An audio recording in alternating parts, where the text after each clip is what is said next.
Annihilation is a sci-fi thriller directed and written by Alex Garland, and it stars Natalie Portman.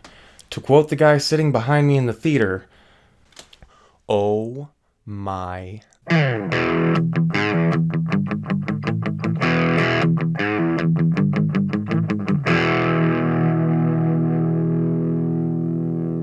Annihilation is about a team of women treading into a place kind of mysterious they call the Shimmer. A lot of other groups had gone in before, mostly groups like soldiers and men from what you can understand, so they're trying something new with women and scientists, and we're going to see if it works out this time. Alex Garland made an impressive Hollywood debut with 28 Days Later. He wrote the character-driven zombie film and went on to write a lot more for Hollywood and wrote a couple novels.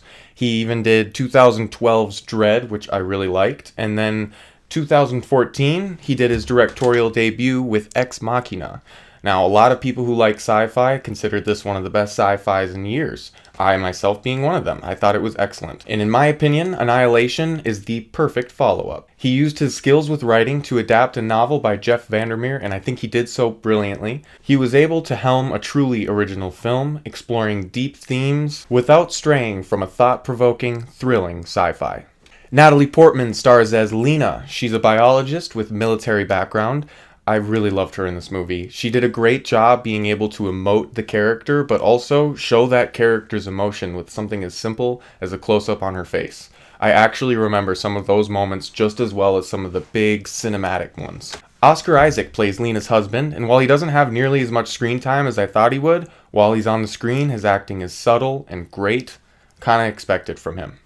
Jennifer Jason Leigh is Dr. Ventress. Honestly, she's always fantastic. I wouldn't have minded more from her, but every time she was on screen, she had purpose.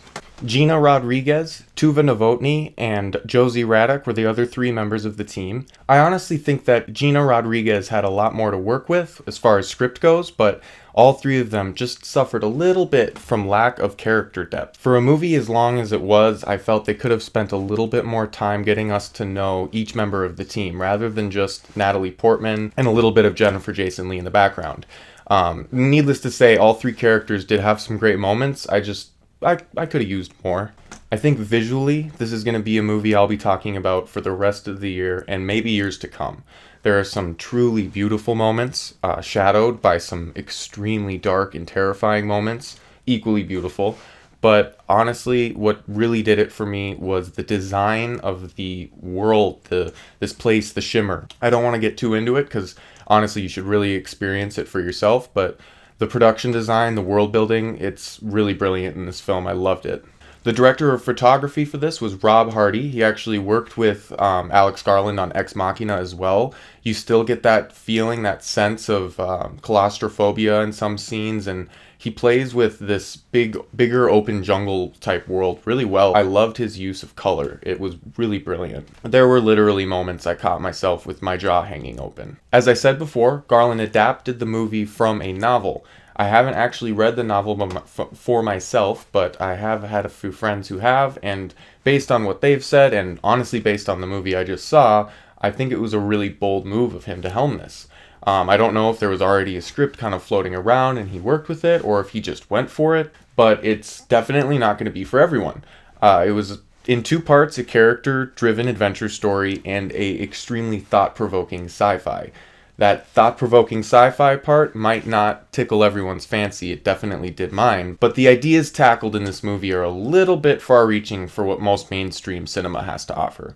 If you're a huge fan of sci-fi, this is going to be exactly what you're looking for. The entire movie is carried by Jeff Barrow and Ben Salaberry's really emotional score. The use of a single guitar to set the tone of a lot of moments in this film was brilliantly contrasted by some synth-heavy orchestral sounds in the more intense moments.